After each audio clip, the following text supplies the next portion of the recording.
Hey foodies, how you doing today? You know, it's kind of a chilly day today, so I'm going to make some soup.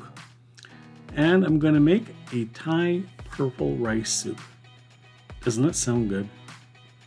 In a 6-liter Dutch oven, I've added a tablespoon of butter. In this case, I'm using a plant-based butter. But you can use any kind of butter you like. You could use oil. It's just that the flavor of the butter tastes better with the rice and the vegetables. I'm just gonna get that melted. And it's bubbling. And now we're gonna add 1 onion, 2 stalks of celery, and 2 carrots that I've all diced. Don't make them too small.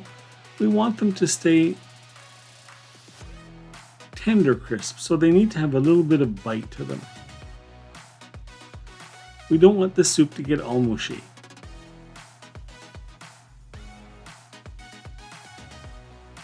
So I'm tossing all the vegetables in the butter, getting everything coated and starting to saute beautifully.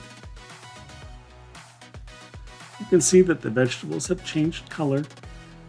There's nothing brown on the bottom of the pan, so it's not going to make your soup brown.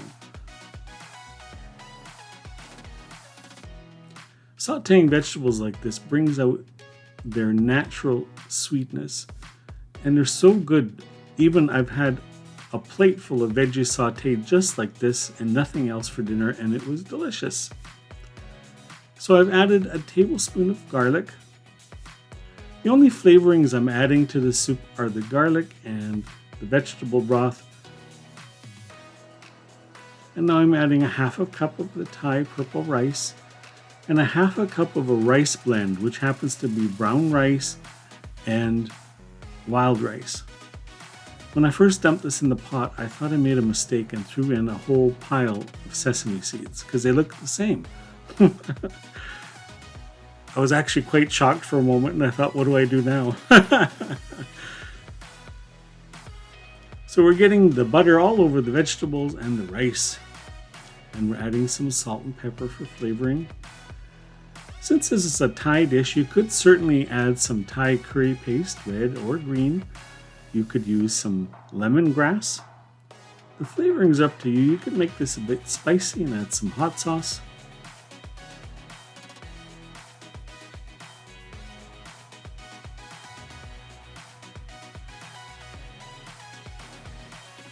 I'm going to be adding 1 liter of vegetable stock. The choice is yours. You could use vegetable stock. You could use half vegetable, half water. You could use vegetable stock with a shot of dry white wine. It would be absolutely delicious in this soup. Just make sure you cook out the wine to make sure it doesn't have an alcohol taste.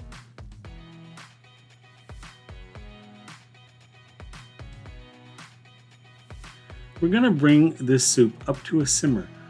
Don't boil it because you're going to end up with rice pilaf because all the liquid will evaporate.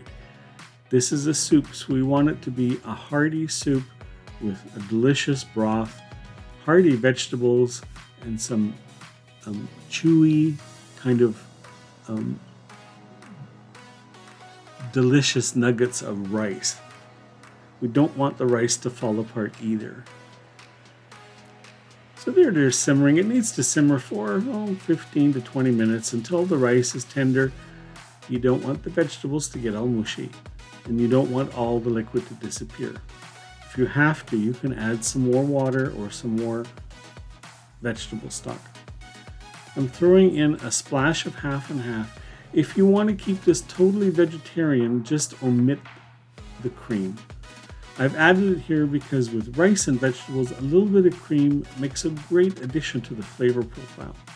It has a nice smoothness when you eat this soup.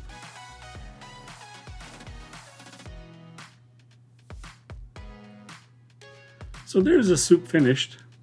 Doesn't it look yummy? Piping hot, ready to be eaten with some crisp green salad and some crusty French bread. If you like the recipe, I would love it if you'd subscribe to the channel. Love to have more foodies here with me. Thanks for stopping by for another soup recipe that warms your soul. We'll see you next time.